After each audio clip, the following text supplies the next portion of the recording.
Oi, boa noite, gente.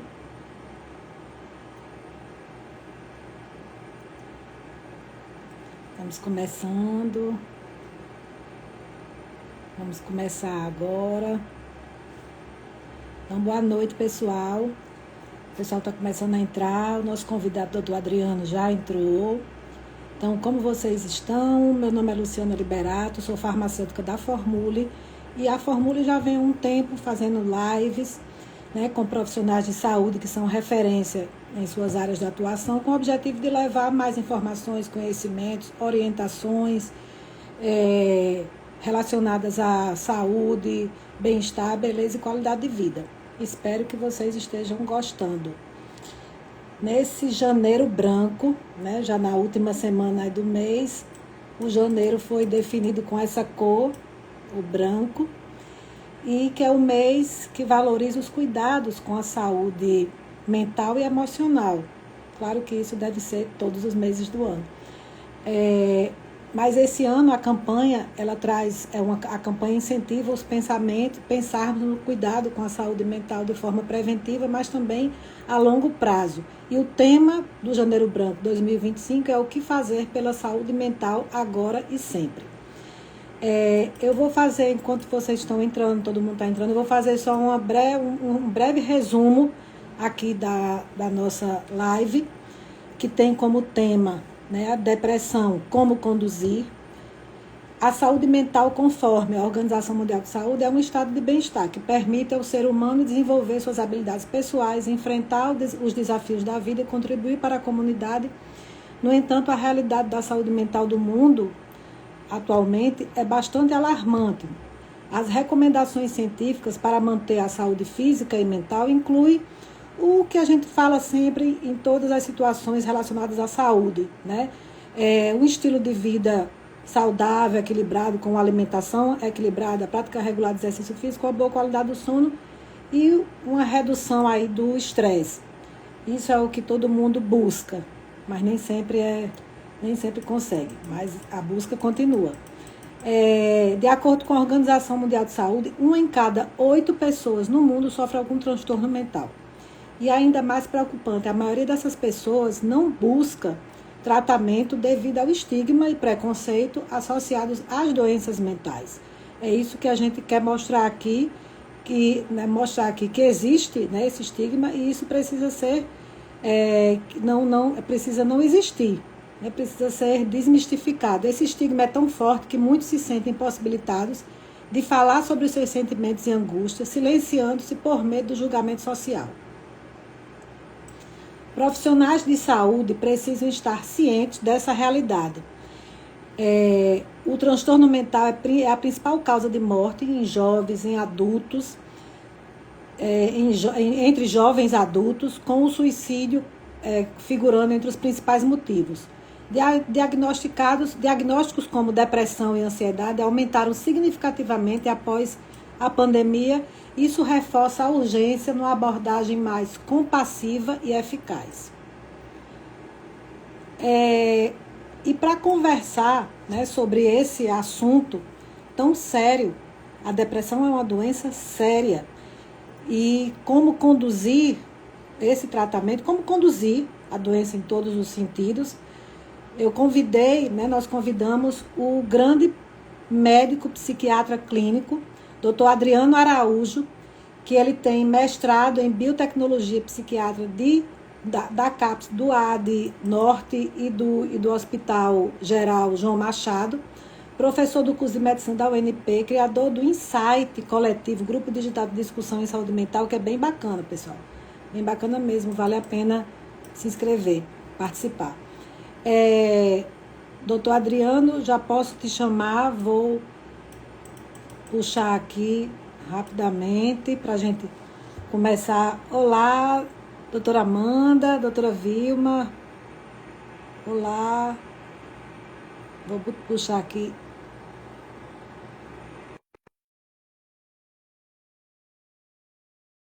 Essa live vai ser dividida, nós dividimos ela em partes para ficar bem didático e fácil o entendimento. Boa noite, doutor Adriano. Oi, boa noite. Seja muito bem-vindo. Bem, tá me ouvindo? Tudo bem, Luciana? Tô lhe ouvindo bem. Assim, se alguém, eu tô ouvindo bem. Se alguém tiver com alguma dificuldade, põe aqui, mas até o momento eu estou lhe vendo e lhe ouvindo perfeitamente. Bom, Então, primeiro eu quero agradecer em meu nome, em nome da Formule, por você ter aceito aí ficar esse momento com a gente, dividindo esse conhecimento sobre um assunto tão sério e delicado ao mesmo tempo e que precisa ser e precisa cada vez mais ser conversado, informado, conduzido, para que as pessoas tenham o conhecimento e possam se cuidar cada vez mais. Então, você quer explanar alguma coisa? Eu vou fazer aqui um breve resumo para a gente começar, certo? vamos lá. Vamos lá. Então, no Brasil, estamos vivendo aí uma epidemia do uso de medicamentos ansiolíticos, né, assim, auxiliares do sono, que muitas vezes escondem outros transtornos.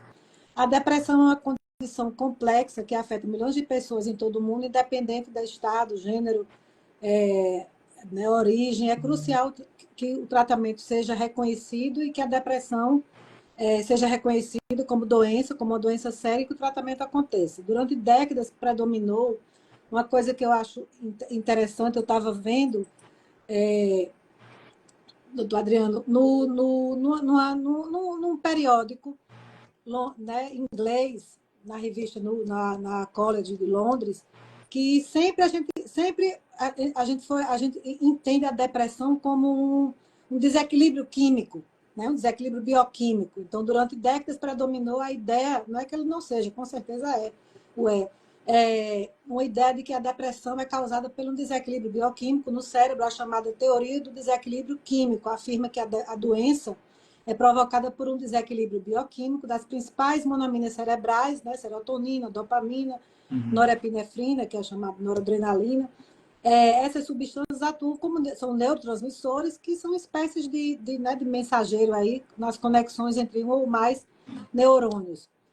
Mas sabe também que o cérebro é um órgão de relação. Portanto, há uma influência direta do ambiente externo na maneira como reagimos às situações. Então, eu lhe pergunto, baseado nisso, vai ser uma pergunta onde a gente coloca outras perguntas dentro dela, mas a pergunta principal é o que é a depressão? Ela atinge que faixa etária? Qual é a faixa etária, né, que predomina? Em que sexo também predomina mais? E se essa tão sonhada busca da felicidade pode gerar essa tristeza? Então, primeiramente, boa noite, né? Boa Agradecer o noite. convite, né? Dizer que é um prazer estar aqui com vocês e poder conversar sobre um tema que é tão caro para mim, que é a saúde mental, né?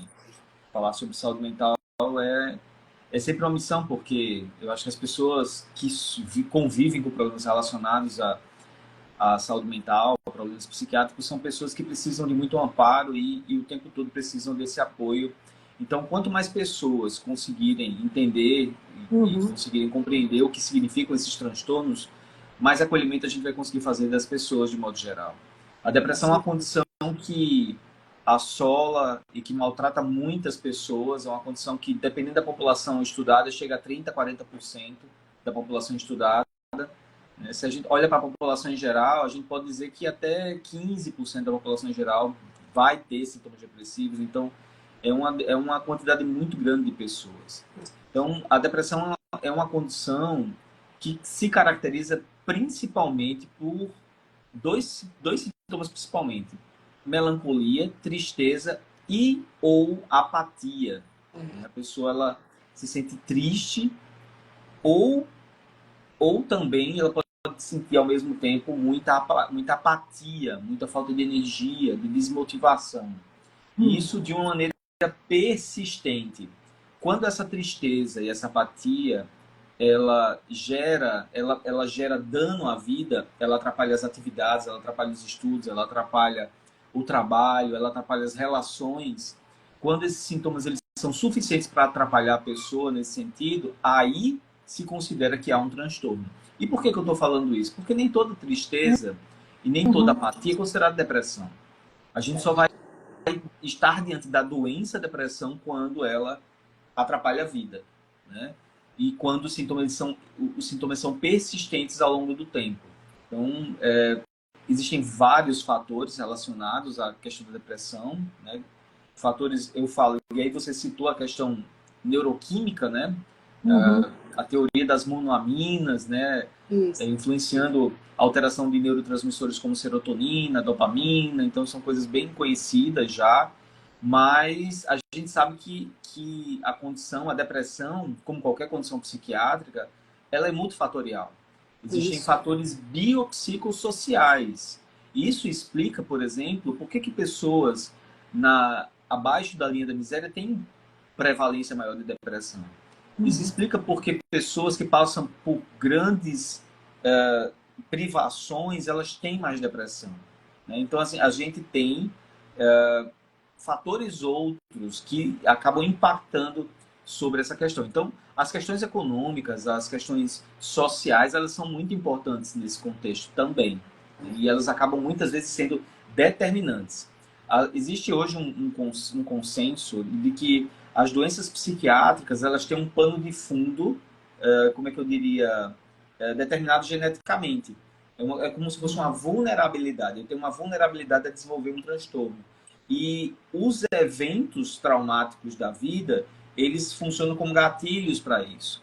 Então, se eu tenho uma vulnerabilidade, e essa vulnerabilidade ela pode ser maior ou menor, dependendo do grau de vulnerabilidade, dependendo do gatilho, eu posso ou não desenvolver.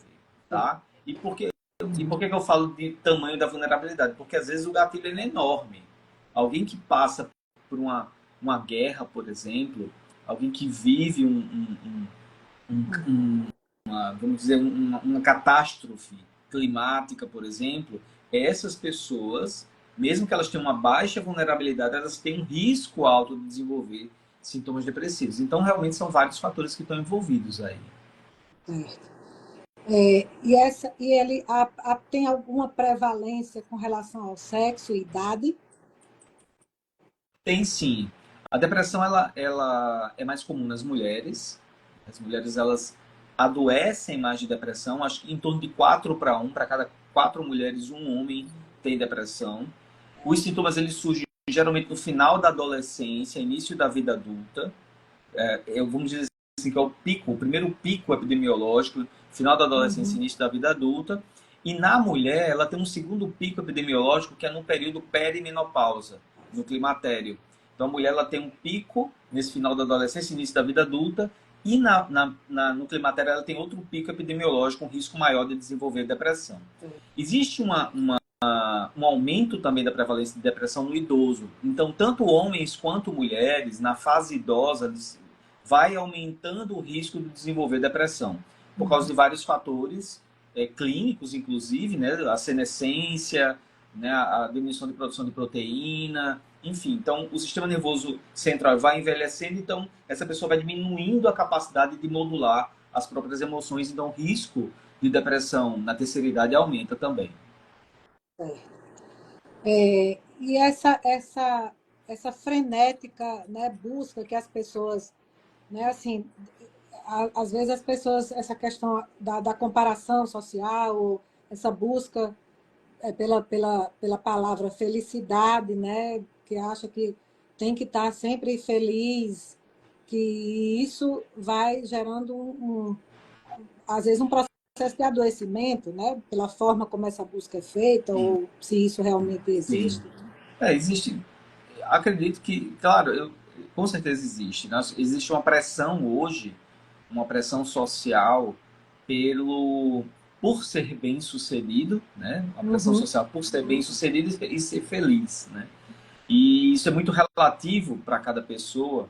Então, essa pressão social e essa necessidade dessa busca de padrões que às vezes não é da própria pessoa, mas é de terceiros, padrões que são impostos de fora para dentro, muitas vezes pode ser sim um fator, além dos que eu já citei, de adoecimento. Um fator que colaboraria, para além disso, para um processo de adoecimento. Porque na medida que eu não preencho essas expectativas, na medida que eu não consigo preencher essas expectativas que vêm de fora para dentro, ou que são impostas pelo meio, na medida que eu não preencho essas expectativas, eu entro num processo de baixa autoestima, de entristecimento, de sensação de fracasso. E isso acaba fazendo com que as pessoas elas se sintam derrotadas. E essa sensação faz com que a pessoa possa paralisar diante da vida, né? E essa paralisia é o que a gente chama de depressão, né? Certo. A depressão, doutor Adriano, ela é classificada, ela tem uma classificação, a depressão leve, moderada, aquela depressão maior, essa diferença também do que é recorrente, é refratária. Sim. Como é que é Então, feito então, a isso? depressão, como qualquer doença, ela tem níveis de gravidade.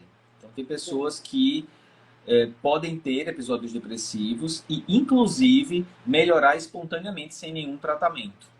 E tem pessoas que desenvolvem sintomas mais graves e não conseguem melhorar sem um tratamento adequado. Então, existem depressões leves, moderadas e graves, né, dependendo do impacto, do nível de sintomas. Uma pessoa, por exemplo, que tem uma depressão, uma tristeza intensa e que ela se sente paralisada diante da vida, ela não consegue trabalhar, ela não consegue se relacionar, ela se isola, ela tem ideias autodestrutivas, uma pessoa assim, ela tem uma depressão grave. Uma outra pessoa que tem uma tristeza, que tem uma capacidade, uma tristeza, mas que essa tristeza e esse embotamento ainda permite que essa pessoa consiga trabalhar ainda ou se relacionar com as pessoas, ela teria uma depressão mais leve. Então, há sim uma gradação e é muito importante que o profissional, né, o profissional da saúde mental que está ali acolhendo aquela pessoa, ele consiga perceber isso. Porque dependendo dessa gravidade, você vai conseguir propor, né, propostas terapêuticas diferentes e caminhos diferentes, né? Então, dentro dessa classificação da gravidade, você vai ter pessoas que podem ter um episódio único depressivo, sei lá, a pessoa passa por um evento traumático, desenvolve um sintoma depressivo, trata e melhora. E nunca mais essa pessoa tem um episódio depressivo na vida. Isso é possível. A pessoa tem um episódio depressivo único na vida e nunca mais ter. Mas existem outras pessoas que podem ter vários episódios depressivos na vida. Pode ter um episódio depressivo, tratar, ficar bem, receber alta do tratamento e em outro momento da vida essa pessoa tem um outro episódio depressivo. O nome disso é recidiva. Ou seja, a pessoa teve um episódio e em outro momento ela teve um outro episódio. Ou seja, essa pessoa a gente pode classificar isso como depressão recorrente. Tá? Existem outras pessoas que, mesmo com o tratamento, a melhora não é tão significativa. Ela não chega a receber alta de um tratamento, ela não chega a descontinuar a medicação. Então, essas outras pessoas, que não têm uma melhora muito substancial, elas têm o que se chama hoje de depressão resistente. É o termo mais, eu diria, moderno, né? Chama de depressão resistente. Aquela pessoa que tomou um antidepressivo, tomou o segundo antidepressivo, houve uma troca de medicação, houve uma potencialização, essa pessoa não melhora. Essas pessoas que têm depressão resistente, elas podem precisar tomar remédio por muito mais tempo, tá? E, inclusive, fazer tratamentos, que são tratamentos, às vezes, até mais invasivos, para tentar fazer a pessoa sair da crise. Então, antecipando uma pergunta, por exemplo, que sempre me fazem no consultório, é de se depressão tem cura, por exemplo. Pessoas sempre perguntam isso, quando elas iniciam um tratamento. Doutor, eu vou ficar bem? Eu vou conseguir parar de tomar esse remédio? Um dia isso vai acabar? E a resposta que eu digo é que é possível. É possível. Existem pessoas que, de fato, ficam bem, param de tomar medicação. A gente só não sabe quem é quem. Uma pessoa, quando ela inicia o tratamento, a gente sabe, a gente tem uma perspectiva do tratamento. Olha, você vai tomar um remédio tanto tempo, 6 meses, talvez um ano, e a gente vai tentar depois descontinuar essa medicação. Mas eu não tenho como te garantir que isso vai acontecer.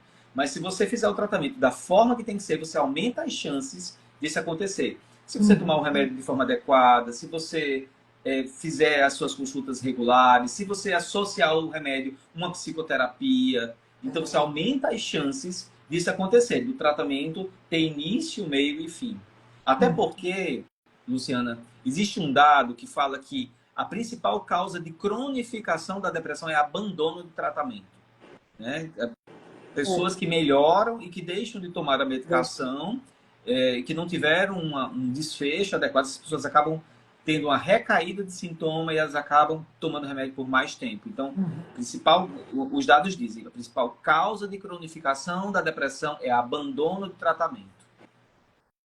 Por isso que é muito importante ter o acompanhamento e seguir exatamente como você falou, né? Assim, tem o momento de tudo, tanto de manter como de reduzir, de desmamar ou de mudar, mas é com orientação e não fazer nada por conta própria.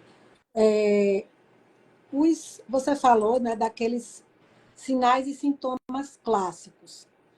E existe algum secundário assim que fique mais difícil de ser percebido, às vezes, porque muitas vezes quem percebe, nem sempre o paciente ele percebe, muitas vezes né, as pessoas que convivem, as pessoas do convívio que percebem algo diferente que daí, né, orienta ou até, né, sugere a busca pelo profissional, pelo psiquiatra. É, tem, tem algo que, de repente, seria interessante estar mencionando? Então, às vezes, abandono de atividades, às vezes a pessoa ela consegue, ela ainda mantém várias coisas, mas ela diminui as atividades que ela faz, às vezes abandono de atividades que são mais prazerosas, né? Alteração do padrão alimentar, diminuição do apetite, né? Insônia, ou hipersonia, às vezes dormir demais, né? Então, às vezes são sintomas que às vezes às vezes não são muito claros, né? Se fosse assim, mascarado um pouquinho, Isso, porque às vezes tem a tristeza clássica, né? Aquela sensação, como você falou, de apatia, mas às vezes não foi diretamente isso, não é diretamente isso. Tem uma pergunta aqui, doutor Adriano, que foi relacionada à remissão parcial, né? Essa melhora, a Clarice pergunta aqui, essa melhora pode ser uma remissão parcial de sintomas? Oi, E a Clarice. resistência, outro aqui, a resistência está ligada à origem, o gatilho da depressão? São perguntas diferentes, parecidas. Oi, Clarice. Obrigado pela pergunta. Sim, a melhora pode ser uma remissão parcial e é por isso que a gente precisa ficar atentos. O objetivo do tratamento, existe uma curva, um desenho que é super conhecido pelos psiquiatras, chama de curva de Kupfer, que é uma curva que vai mostrando a questão da melhora e tal. E nessa curva, o autor, ele justamente chama a atenção para isso, porque às vezes a melhora é uma melhora parcial. Às vezes o indivíduo ele melhora, ele até volta para as atividades, mas ele não tem uma remissão completa dos sintomas. E a gente precisa ter muito cuidado com isso, porque se essa melhora ela for uma melhora parcial, se ainda existirem sintomas que a gente chama de sintomas residuais, há uma chance com o desmame da medicação, com a retirada do tratamento, essa pessoa piore. Então é muito importante que na reavaliação, por isso que as consultas regulares são muito importantes, porque o objetivo do tratamento é você ter remissão completa de sintoma. Então o médico ele precisa checar se os sintomas, se existe sintoma presente, se a pessoa está bem, se voltou para as atividades, se as coisas voltaram ao normal. Porque a gente só propõe desmame de medicação se a gente tem remissão completa de sintoma. Se existem sintomas residuais, doutor, eu estou bem, mas aqui e acolá eu tenho um choro que não vem do nada. Eu estou bem, mas aqui e acolá eu sinto uma tristeza tão grande. Eu estou bem, mas ainda não consigo dormir direito, sabe? Então, às vezes são sintomas residuais e a gente precisa ficar atento a isso, porque se tem sintomas residuais, a gente não pode descontinuar a medicação sob o risco de piora de sintoma. Então, a Clarice tem razão, essa melhora ela pode ser uma remissão parcial, então isso precisa ser checado. Certo. E a resistência, que você falou da depressão resistente, né? A resistência está sempre ligada à origem barra gatilho da depressão? Na verdade, não. É Keila, né? Keila. Na verdade, não. Não há uma relação direta da resistência com a origem, com o gatilho. Essa resistência é multifatorial. Existem vários fatores relacionados a isso, inclusive o próprio diagnóstico.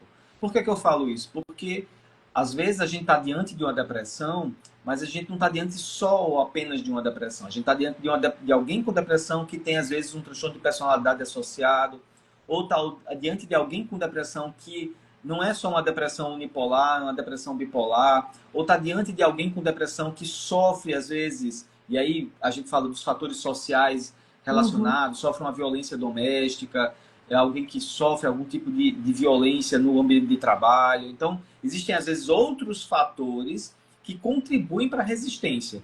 Então, são fatores da mesma forma, biopsicossociais. Então, são fatores que contribuem para a resistência. Então, são diversos os fatores, não só os gatilhos, né? A origem. Isso. E dentro, assim, você já comentou muito da questão dos fatores externos, ambientais, falando nessa parte de causas e fatores de risco, né? Porque fatores da causa é uma coisa, fatores de risco. Mas dentro dos fatores de risco, é, a, em que, em, quão predominante é a genética do indivíduo, né? Pai, mãe, avó que tiveram a depressão, a doença, e o ambiente também, e os fatores Uhum. externos. Claramente a depressão, os transtornos psiquiátricos de modo geral, eles têm um componente hereditário marcante. Né? Existem alguns componentes hereditários que são mais graves, mais agravantes, assim. Vou refazer minha frase para ficar mais claro. Existem Certo. algumas condições psiquiátricas que as questões hereditárias pesam mais, e existem outras condições que as condições hereditárias pesam menos. A gente, não, a gente tem e não tem ao mesmo tempo medidas muito certas disso, porque isso varia muito de população, isso varia muito de nicho, né, estudado. Né? Então a gente não tem uma medida certa de dizer a hereditariedade pesa tanto, tal. Em torno de 25 a 30%, a gente pode dizer que, de modo geral, a hereditariedade tem um peso sobre a depressão. Né? Mas os fatores ambientais também pesam. Né? Então a gente não tem uma medida certa nisso. Mas é fato que, se você tem uma pessoa portadora de transtorno de depressão, né, um parente de primeiro grau, pai, mãe, né, avô, avó, a chance dessa pessoa desenvolver depressão na vida é em torno de 30%, 30% a 40%. Então, é um risco relativamente alto para a depressão. Né? Existem outras doenças psiquiátricas que é menos, então isso varia. Não, certo. Doutor Adriano, assim, isso aqui você já comentou, né? Assim, os sintomas da depressão, essa questão ligada ao humor, mas o humor deprimido, né? A autoestima, mas um ponto também que se vê muito é sintomas físicos, né? Então, o cansaço, a sensação da fadiga, uma fadiga crônica, uma dificuldade mesmo, na parte como se a pessoa tivesse feito, de repente, um esforço físico muito grande e está muito fadigado, né? Com aquela fadiga bem exausta, pronto, está com uma exaustão. E um declínio é percebido, aquele declínio cognitivo, né? A falta de concentração, a questão mesmo da insegurança na tomada de decisões. Então, isso também são sintomas relevantes para serem observados, ou eles vêm depois. Não, sim, o déficit cognitivo, ele é um dos critérios diagnósticos da depressão. Né? A dificuldade com a concentração, com a memória, né? A memória, o déficit de atenção, né? Inclusive no idoso, um dos sintomas, né, é importante fazer diagnóstico diferencial no idoso, porque às vezes o idoso ele tem um prejuízo marcante da memória quando ele começa a apresentar sintomas depressivos. Então se faz inclusive o diagnóstico diferencial entre depressão, se descarta a depressão para fazer esse diagnóstico diferencial com demência, por exemplo, no idoso. Então não é incomum no adulto, por exemplo, a pessoa chegar a um atendimento médico com esse sintoma de esquecimento, de dificuldade de concentração e até pensando que pode ter um TDAH, por exemplo. Uhum. Tanto é que na investigação do TDAH a gente acaba investigando se essa pessoa tem sintomas depressivos ou sintomas ansiosos, porque os sintomas depressivos eles atrapalham a cognição, isso claramente, sabe? Existe, certo. E, assim, é importante também que frisar que, como você falou, a pessoa com depressão, né, o paciente com depressão, ele tem aqueles sintomas, ele vai ser, né, medicado, mas ele nem sempre, na realidade, nessa pergunta, nem sempre ele precisa ter todos os sintomas, né, para ser diagnosticado como um paciente com depressão, né? Ele pode ter uma parte desses sintomas, essa questão pode estar aí, às vezes, flutuar também ao longo do tempo, né? Tinha um, ele passou a ter outro, períodos de melhora e agravamento. Até que ponto a gente sabe que o medo e a ansiedade são sentimentos universais, né? Assim, mas, lógico, quando eles estão associados a outros sintomas, essa questão mesmo que a gente falou aqui, dificuldade de concentração, irritabilidade, distúrbio do sono, a inquietação, a fadiga mesmo, pode de repente se transformar aí, pode indicar um transtorno de ansiedade generalizada ou uma ansiedade mais intensa, e o estresse mesmo, né, que desencadeia essa ansiedade. Até que ponto essas alterações fisiológicas que geram um indivíduo mais ansioso, exacerbando essa ansiedade, isso pode levar a um gatilho da depressão, ou seja, a ansiedade exacerbada é um gatilho para a depressão. É possível ser ansioso sem ser depressivo e ser depressivo sem ser ansioso? Então, a depressão, do ponto de vista neurofisiológico, os neurotransmissores envolvidos no desencadeamento da depressão são os mesmos neurotransmissores, principalmente a serotonina, envolvidos na ansiedade também. É muito comum indivíduos com depressão ter sintomas ansiosos exacerbados. É muito comum isso.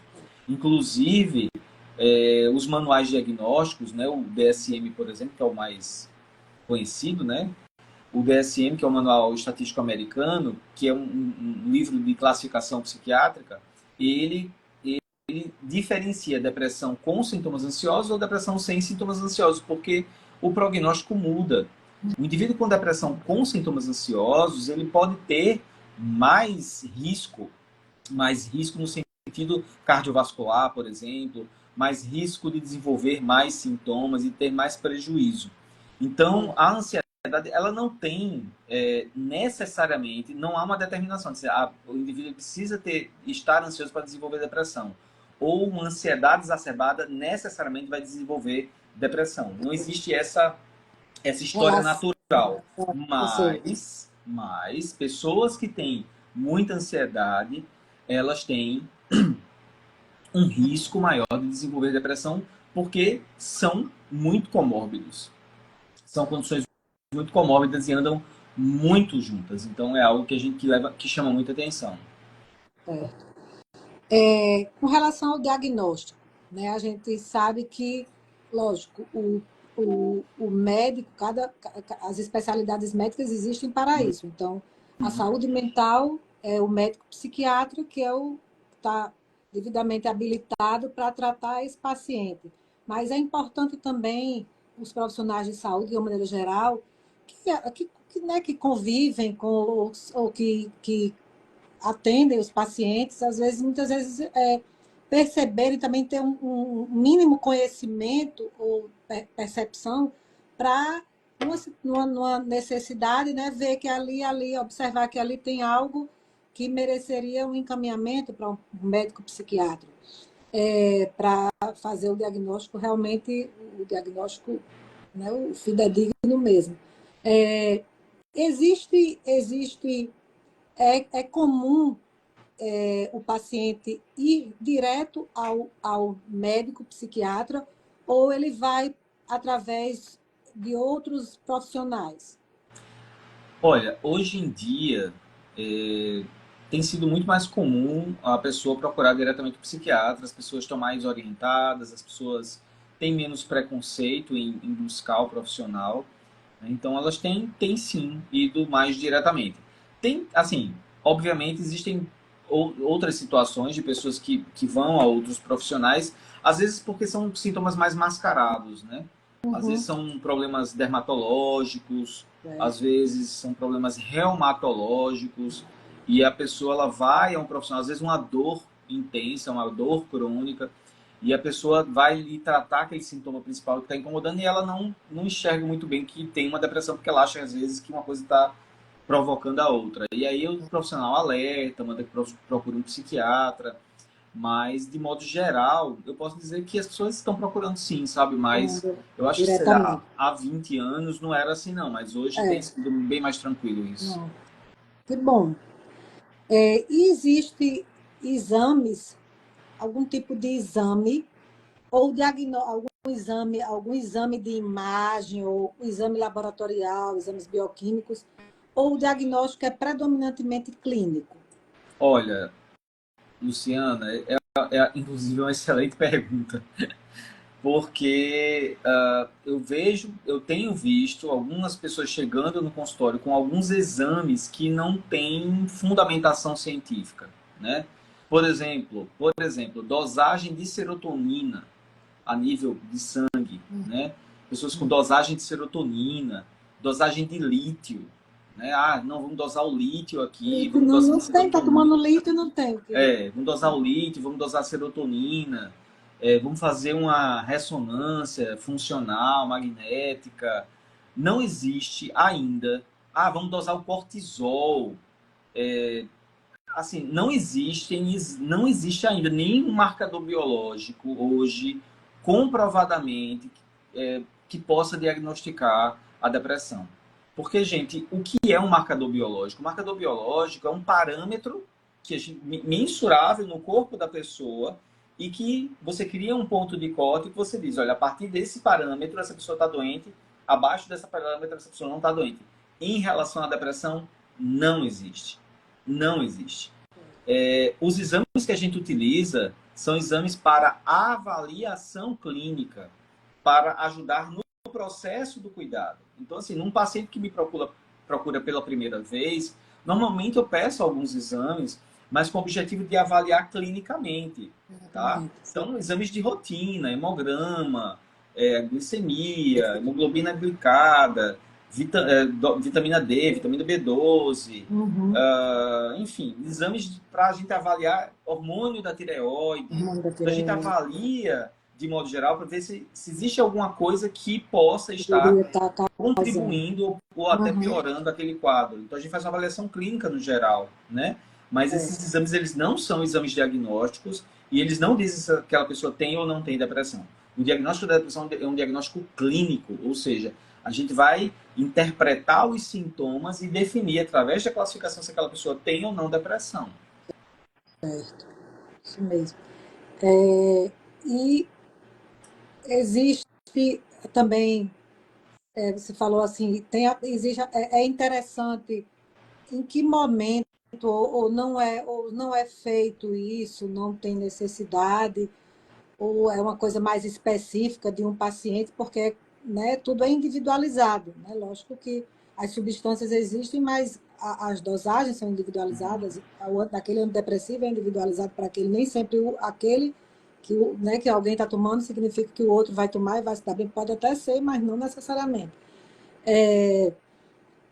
Avaliações assim de sono ou a necessidade de um exame de polissonografia, é, ou algum outro tipo de ferramenta Então, para auxiliar, como essa questão da escala mesmo, da escala de ansiedade de sim. Beck. Então, assim, às vezes eu não peço polissonografia para todos os pacientes como rotina. Geralmente a gente solicita polissonografia se aquela apatia diurna ela persiste depois do início do tratamento, se eu noto que existe algum indício, né, de que possa haver ali uma doença obstrutiva do sono, né? Certo. Possa haver algum indício, ou pela clínica, ou pelo relato clínico, ou pela, às vezes, má evolução do tratamento, né? Ou então, Sim, se quando aquela pessoa chega, eu já percebo isso, aí então a gente pode, de repente, solicitar uma polissonografia. Mas a gente não pede de rotina para todo mundo, porque, certo. inclusive, às vezes há uma confusão em relação à polissonografia, que as pessoas acham que a polissonografia ela serve para qualquer tipo de distúrbio do sono. Não. A polissonografia é um método diagnóstico fundamentalmente para diagnosticar doenças obstrutivas do sono, apneia do sono, hipóxia, né, do sono. Então, uma ferramenta muito mais útil para isso. Então, e auxilia para identificação de fibrilação atrial durante o sono, auxilia para ver se essa pessoa, por exemplo, pode ter uma síndrome das pernas inquietas. A polissonografia tem algumas utilidades clínicas, mas não é um exame que a gente peça para todo mundo. Para qualquer pessoa. Certíssimo. Assim, muito bem explicado, até para tirar a dúvida de quem, né, das pessoas que pensam que né, assim, qualquer dificuldade no sono vai ser visto na polissonografia. E como conduzir a depressão? Né? Os medicamentos que tratam a depressão, assim como outras ações não farmacológicas, psicoterapias, né, meditação, assim, a atividade física aeróbica, mais ou menos, funcionam como moduladores da resposta emocional e da nossa relação com o mundo. Mas o que a ciência, doutor Adriano, tem mostrado de avanço no tratamento medicamentoso da depressão? Né? O que é de primeira escolha, o que é que, né, se associa, não especificamente o antidepressivo, mas outras classes terapêuticas de psicotrópicos associado ao antidepressivo. Sim. Como é... Então, a primeira coisa que é importante dizer, a escolha do antidepressivo, ela vai ser baseada em algumas questões que a gente vai levar em consideração. Primeiro, o perfil de sintoma, porque as depressões não são iguais, então você pode estar diante de alguém, às vezes, mais apático do que triste, você pode estar diante de alguém muito mais triste do que apático, você pode estar diante de alguém com muita tristeza, muita apatia, muita ansiedade, você pode estar diante de alguém com uma insônia severa, enfim, então você tem um polimorfismo de sintomas que, dependendo da configuração do sintoma, isso ajuda na escolha do psicofármaco. Isso é uma questão. A outra questão é o perfil de efeitos colaterais do psicofármaco. Porque, por exemplo, para um indivíduo com uma obesidade grau 3, por exemplo, prescrever um antidepressivo que aumenta peso é iatrogênico. Né? Então, assim, ficar atento ao efeito colateral ajuda na escolha também. Né? Então, são essas duas coisas que a gente leva em consideração. Perfil de sintoma e perfil de sintoma da depressão e perfil de efeito colateral. Isso ajuda a escolher o antidepressivo. Então, escolha um antidepressivo, tá? Que aí existem algumas classes, né? Os antidepressivos, por exemplo, os tricíclicos, os inibidores seletivos de recaptação de serotonina, os duais. Então, escolha um antidepressivo de uma dessas classes, por exemplo. Inicia o tratamento. O que é que se faz? A gente espera 15 a 20 dias para poder ajustar a dose, porque esses remédios eles precisam de tempo para ter resposta clínica.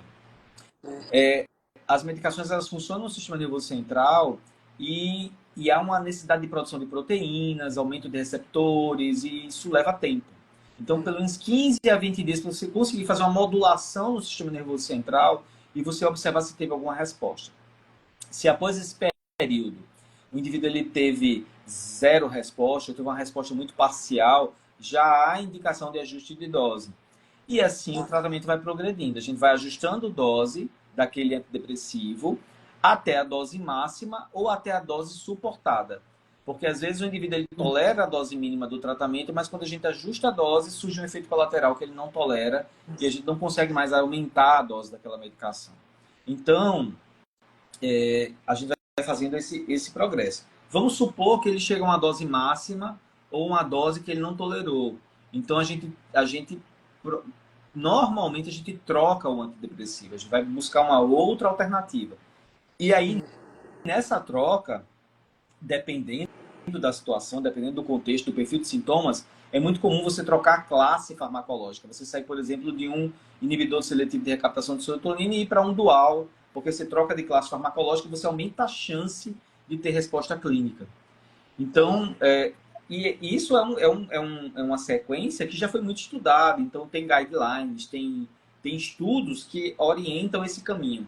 E aí, nesse segundo antidepressivo, você vai fazendo o mesmo processo. Vai ajustando dose, vai tentando ver se você consegue resposta. Vamos supor que essa pessoa não tem resposta ao segundo antidepressivo.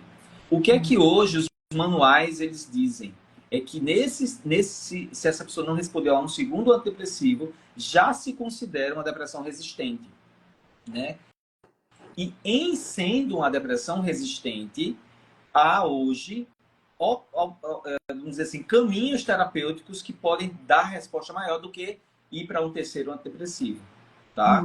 E que caminhos são esses? Né? Vou citar alguns aqui. Por exemplo, a cetamina, né? Que é um anestésico, é uma droga que tem uma ação no sistema nervoso central por um caminho diferente dos antidepressivos convencionais, mas que tem uma ação antidepressiva super rápida, né?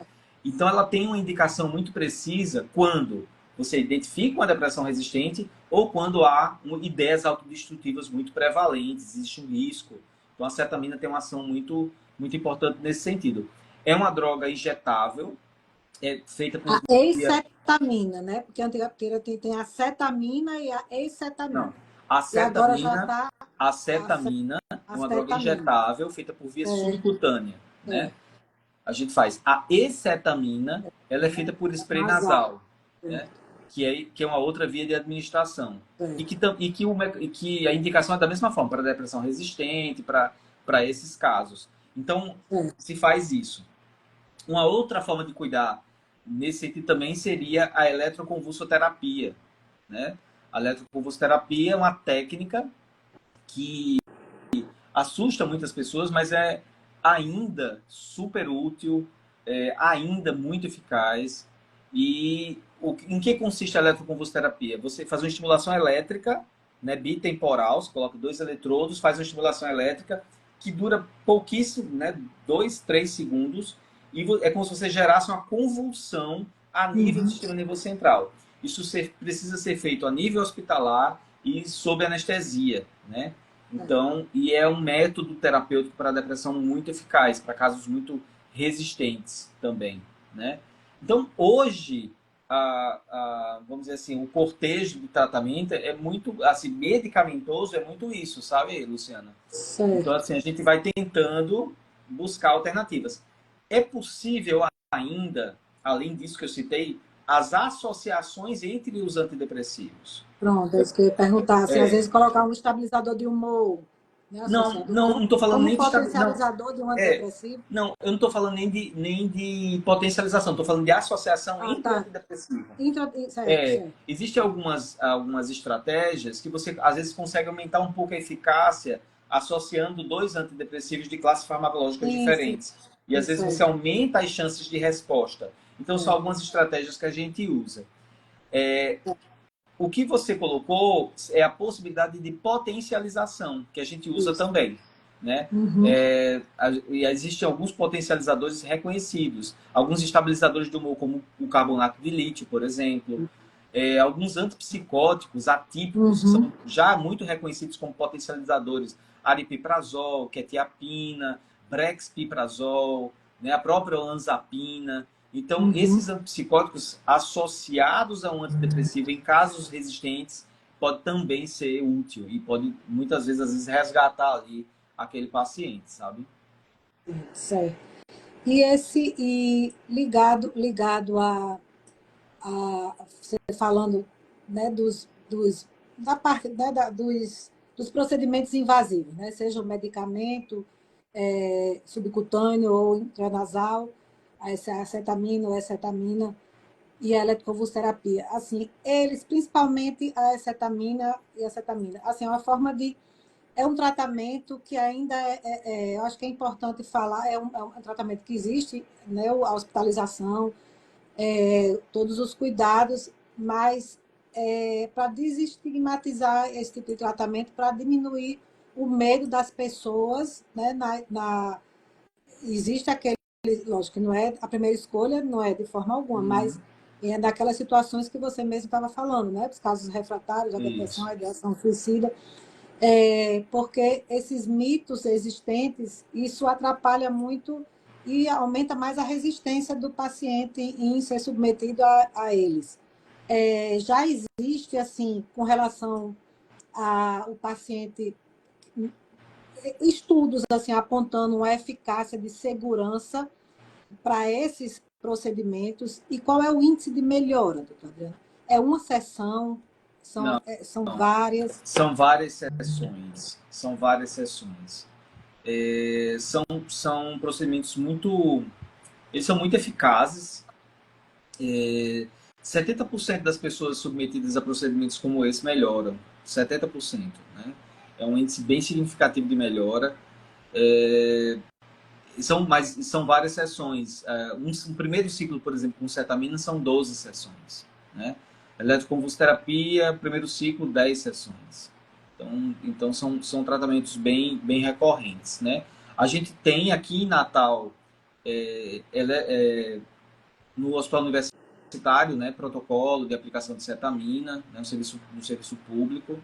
Eletroconvulsoterapia, eles têm aparelho, acho que eles estão em vias de implantação também do serviço de eletroconvulsoterapia. Eles já estavam no ano passado, mas o aparelho quebrou, eles adquiriram um novo aparelho, então eles estão em vias de iniciar o serviço de eletroconvulsoterapia no Hospital Universitário também.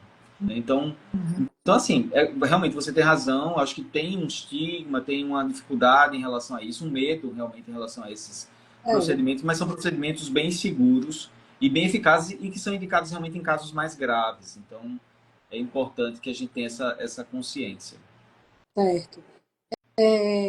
Ainda existe a possibilidade, né, de você, do paciente, né, o paciente com depressão, ele está, inicialmente, né, acertou, assim, está dando tudo certo com o antidepressivo, está tendo uma resposta clínica positiva, mas, de repente, teve, com ajuste de dose, assim, chegou na dose, né, que teve, foi efetivo, e ele não respondeu mais, passou a não responder mais àquele que já fazia um tempo, de repente, um longo período de uso desse antidepressivo.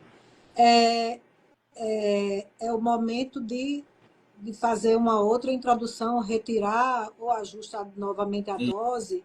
Isso. Tem em que momento permanecer na insistência? Se Assim. existe margem para ajuste de dose, é a primeira opção. É ajustar a dose, buscar uma dose maior para ver se ele volta a responder ao tratamento.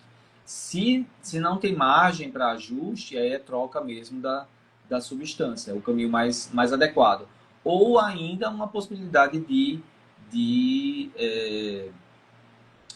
potencialização, por exemplo. Né? Às vezes fazer um estabilizador de humor associado para tentar potencializar. Cada caso é um caso, a gente vai avaliando, sabe? Depende da história clínica, do que teve antes de tratamento, de como foi a história clínica dessa pessoa. Existe situação, doutor Adriano, que foge da dose terapêutica, você utilizar a dose além da dose terapêutica, Então, determinado as doses antidepressivo, assim, terapêuticas... lógico que o paciente suportar, né? Isso. O que é que acontece? A gente tem uma dificuldade de ir além da dose terapêutica porque existe uma dose padrão estudada que, para além daquela dose padrão, os estudos demonstram que só aparece efeito colateral e não aparece resposta terapêutica. Existe um estudo que se chama de estudo farmacogenético, que é uma avaliação que você faz do perfil genético do sujeito. É um exame, né, que você faz, e esse estudo farmacogenético ele consegue prever se aquele indivíduo tem uma metabolização diferente do psicofármaco. E aí você consegue dizer se aquele indivíduo, para um psicofármaco X ou Y, se ele suportaria doses maiores ou não. Né? É um estudo bem interessante, assim, algo que já está na prática clínica, é possível fazer.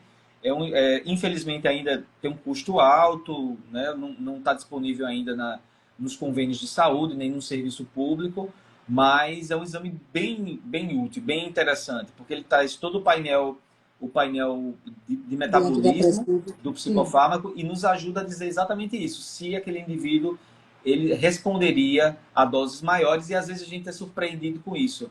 Às vezes vem no estudo dizendo que aquele indivíduo responderia a doses maiores e ele não respondeu porque você não conseguiu chegar na dose que ele iria responder. Inerente a ele, né? Assim, isso, dele, exato. A metabolização dele.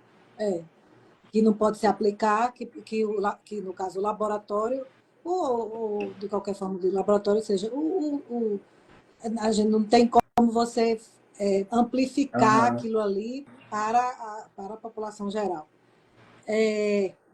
Certo. E ligado assim, eu falo muito que, como você falou mesmo, né? Assim, tudo tem que estar, tem que fazer, são várias coisas, né? O medicamento, a gente está falando aqui do medicamento, mas a psicoterapia, né, o acompanhamento do profissional da psicologia é muito importante. Uhum. Tanto e outros profissionais que às vezes, muitas vezes precisam ser envolvidos. Como tem algum tipo de abordagem psicoterapêutica que é mais indicado para o paciente com depressão? Seria uma cognitiva, ou é uma existencial, ou é algo ligado a uma psicanálise?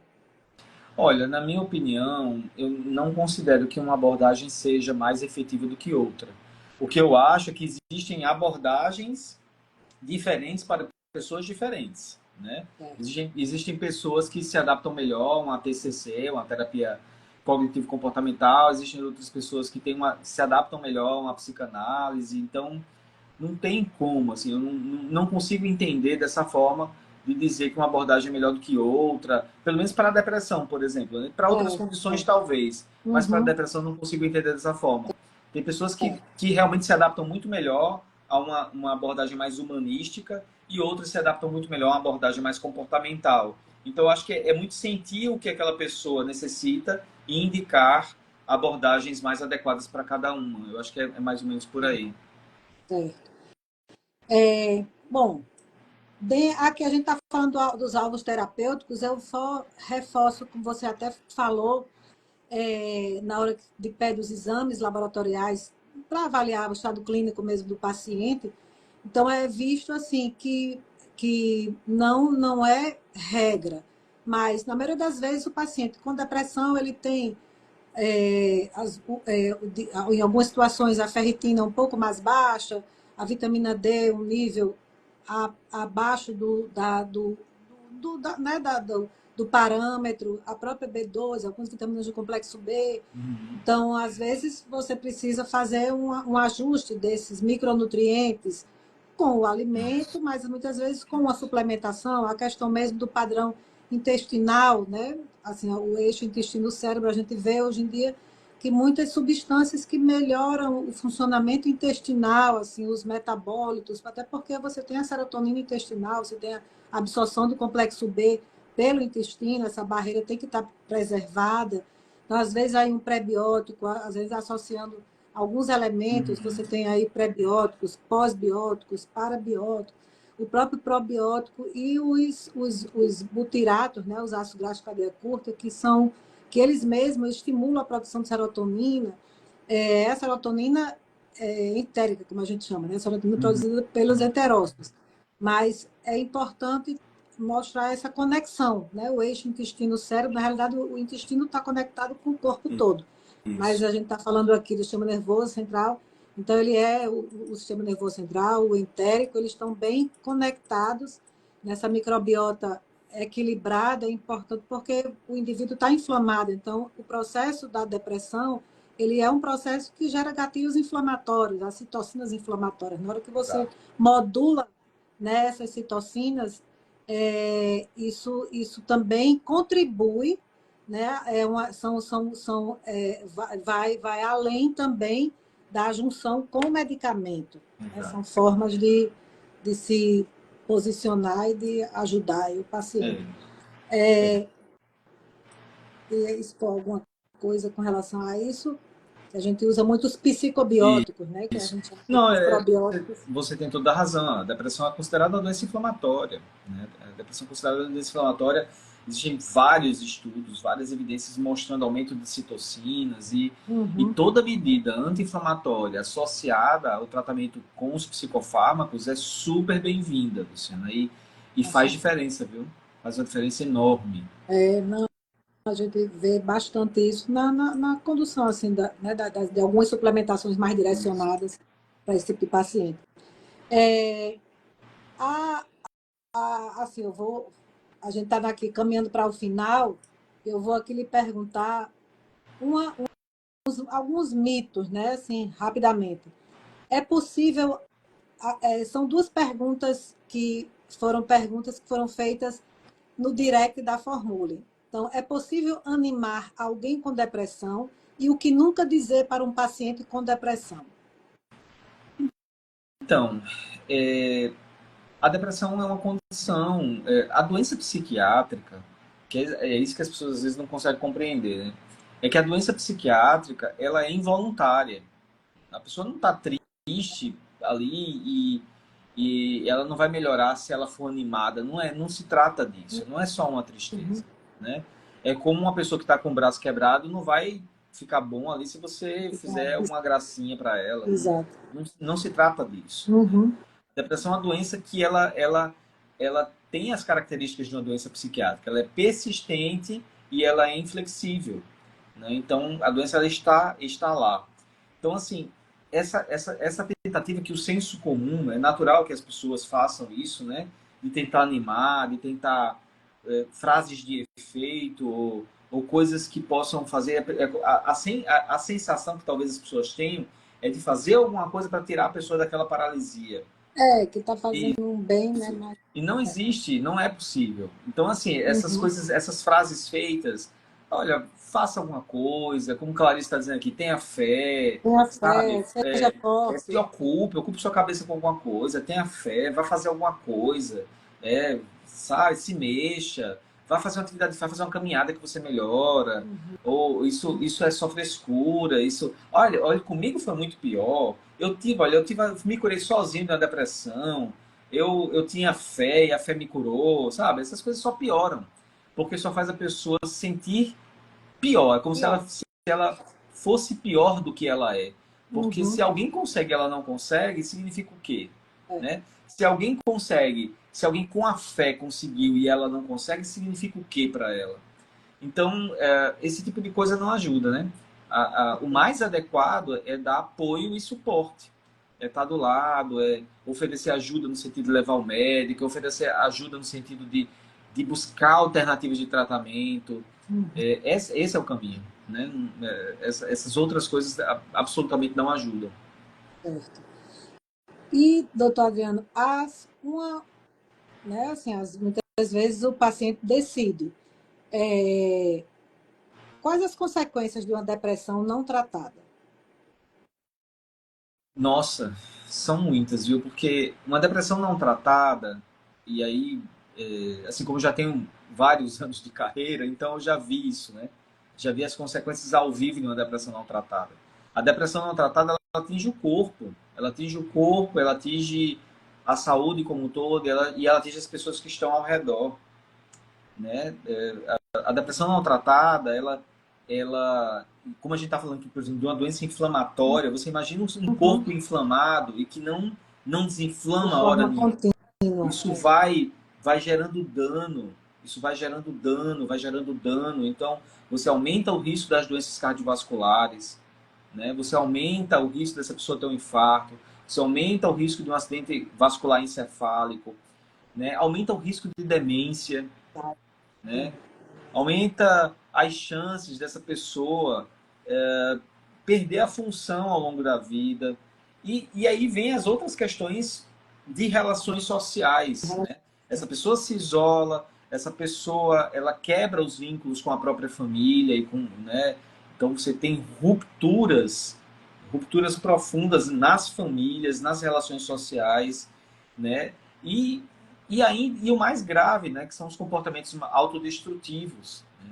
O suicídio, que é um comportamento autodestrutivo que acaba sendo, talvez, às vezes, entre aspas, o desfecho de uma situação como essa, né? E que, às vezes, só é enxergado quando acontece. Às vezes a pessoa vem arrastando um sofrimento gigante e não é enxergado, e só é enxergado quando enfim, infelizmente, tem uma atitude brusca como essa e violenta, né? Porque o suicídio é uma atitude muito violenta contra si mesmo. Então são realmente consequências muito ruins e devastadoras. A nossa pergunta que seria, a finalização que você já falou, que era a depressão tem cura, como você no começo já explanou. Então, a gente vai perguntar aqui, para fecharmos, a prevenção da depressão, né? Você prevenir. A prevenção inclui, o que é que inclui? Assim, a gente sabe que a prevenção ela está ligada não só ao indivíduo, muitas vezes ao social mesmo. Assim, a parte da sociedade também é importante, não é só o indivíduo prevenir ele mesmo, mas a própria sociedade também tem Uhum. responsabilidade sobre isso. Mas quais são, assim, como poderia a depressão ser prevenida? Então, assim, eu acho sim, eu acho que a depressão, ela é uma condição, e aí eu estou falando isso aqui para além das questões neurobiológicas, né? A depressão, eu acho que ela acaba sendo uma condição que tensiona o sujeito à mudança, né? Às vezes o indivíduo ele desenvolve um sintoma depressivo e o sintoma depressivo é um grande sintoma de que alguma coisa na vida dele precisa mudar e que ele precisa. Agora são rupturas às vezes tão extremas que ele não consegue e ele acaba adoecendo, né?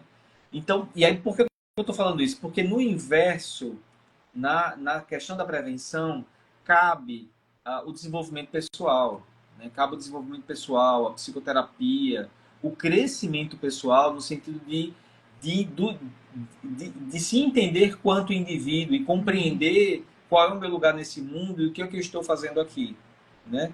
Qual é o meu lugar nesse mundo, o que é que eu estou fazendo aqui e o que eu posso fazer para ser melhor. E aí, nesse sentido, essa reflexão, ela gera uma capacidade de mudança e transformação que com certeza vai ajudar essa pessoa a prevenir um sofrimento como esse, né?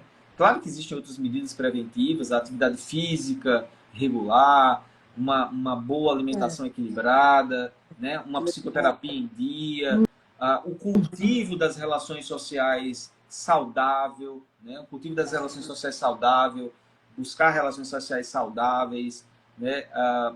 A evitação dos extremos, né? Evitar o extremo do uso da bebida alcoólica, o extremo do uso sim, da droga, o isso. extremo da violência. Então, acho que existem coisas do mundo da vida equilibrada que podem, num todo, Não tem. ajudar a prevenir situações como essa. A Agora, é própria como eu estou dizendo. rigidez, assim, a rigidez nos hábitos, até o hábito saudável, a Isso. rigidez nos Pois hábitos é. saudáveis, né? A rigidez no exercício, a rigidez na alimentação, que não pode. Exato. Isso também é equilíbrio. Isso. Assim, ter, Agora, ter, é importante a gente dizer, e a gente já falou isso aqui várias vezes, como é uma uhum, condição multifatorial, isso não quer dizer que alguém que se cuida tanto não possa desenvolver um quadro depressivo, né? Mas muito provavelmente alguém que se cuida tanto vai ter um quadro depressivo com um prognóstico muito melhor do que alguém que não consegue fazer nada disso. uhum.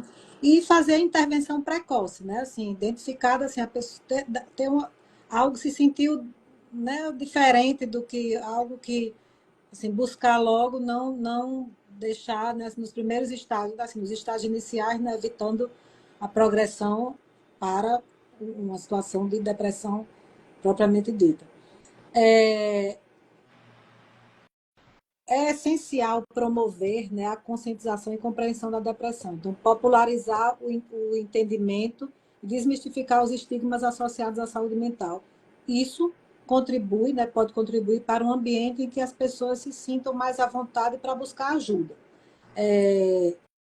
Eu acho que isso é uma coisa muito importante, porque quem tem a doença, eu escrevi isso que eu achei muito interessante, quem tem a doença enfrenta desafios significativos Cotidiano. diariamente Cotidiano. para se levantar. Não existe você dizer se levante, né? Se levante. O Isso. se levante é difícil. Desde a dificuldade em realizar tarefas simples, como se levante, até a sensação de isolamento, desesperança. A boa Uhum. notícia é que a depressão é uma doença tratável e Sim. existem várias abordagens médico-terapêuticas que podem ajudar a aliviar sintomas e melhorar a qualidade de vida da pessoa com depressão. A família e os amigos, né, podem oferecer um suporte, mas inestimável, com certeza, mas, no entanto, nada disso, né, substitui a orientação do médico psiquiatra no seu tratamento, né, o tratamento profissional. Incentivar a busca por ajuda e oferecer uma escuta né, são condições valiosas para essa pessoa e para ajudar na recuperação de quem está enfrentando.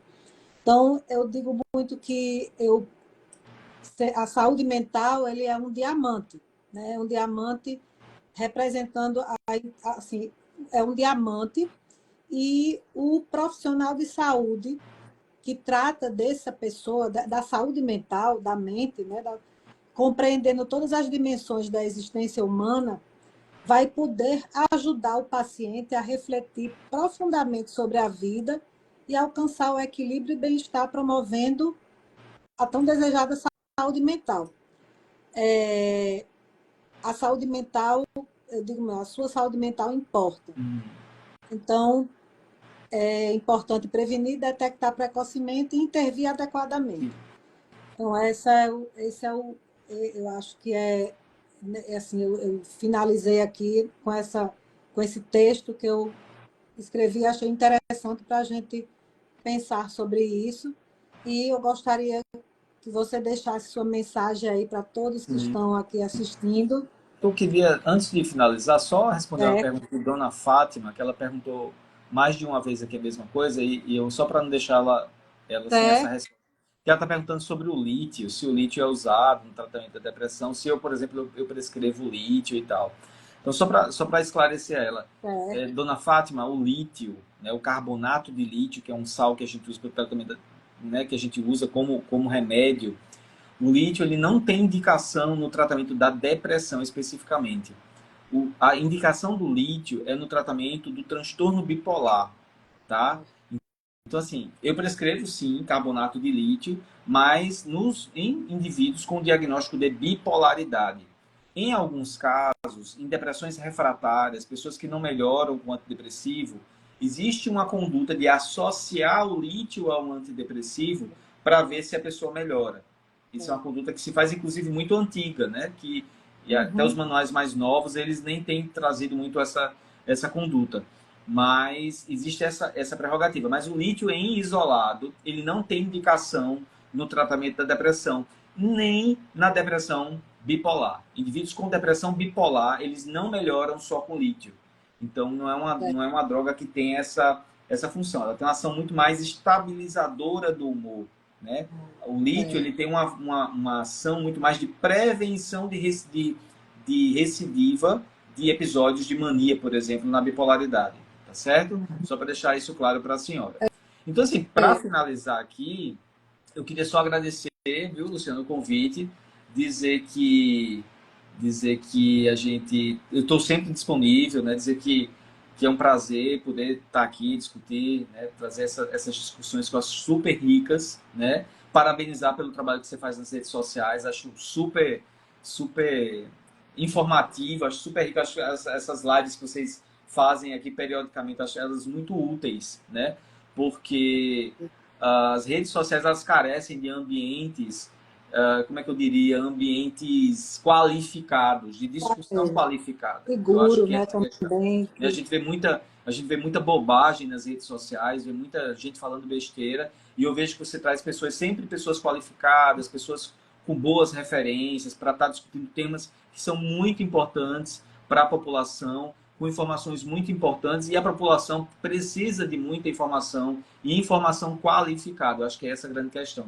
Muito obrigado e meus parabéns. Obrigada também. E nós tivemos, assim, eu tive a honra de falar com o doutor Adriano numa live que nós fizemos há um tempo, a Anatomia do Vício. Está lá no Instagram, Anatomia do Vício, até com Sandrinha, a psicóloga, e o doutor Adriano. E falamos também, eu fiz com o doutor Adriano, a gente falou com o doutor Adriano sobre a saúde mental na mulher na menopausa. Então, foi bem interessante também, tá? E nós optamos por falar hoje, escolher esse tema, que é um tema muito sério, assim, e que assim, a saúde mental, mas que é bem amplo, né, os transtornos que existem, mas a depressão é algo que é muito, que como assim como tudo, é muito, é visto de uma forma, com muitas vezes, às vezes com um pouco de estigma, de Uhum. cuidado, e que realmente merece ser falado corretamente, e que as pessoas busquem ajuda. Então, se está sentindo, busque ajuda, porque, como o doutor Adriano falou, é tratável. Então tem, né, você tem como se sentir melhor, ficar melhor. Eu quero agradecer mais uma vez, né, doutor, de ter disponibilizado aí o tempo. Nós estamos aí quase 1h30 de live, e o de todos vocês aí que estiveram com a gente. A live ela vai ficar salva no Instagram da Formula, eu vou compartilhar em collab com o doutor Adriano. E no YouTube da Fórmula também já vai estar disponível para vocês quiserem enviar para amigos, né, familiares, que acham importante assistir a live. Então, é isso. Vamos fazer aqui nossa foto, a foto aqui de encerramento. Deixa eu ver aqui. Pronto. Tudo ok. Muito obrigada, doutor Adriano. Foi ótimo, Obrigado. super esclarecedor. Assim, fico muito feliz que a gente tenha podido passar assim, né, muita informação boa, assim, seus esclarecimentos, assim, todo o seu compartilhamento de conhecimento com todo mundo, essas esclarecedoras informações e orientações também para todos que estiveram aqui conosco e que vão outras pessoas assistir também. Então, boa noite a todos, boa noite, doutor Adriano, e um bom Obrigado. descanso. Tchau, gente. Tchau. Tchau.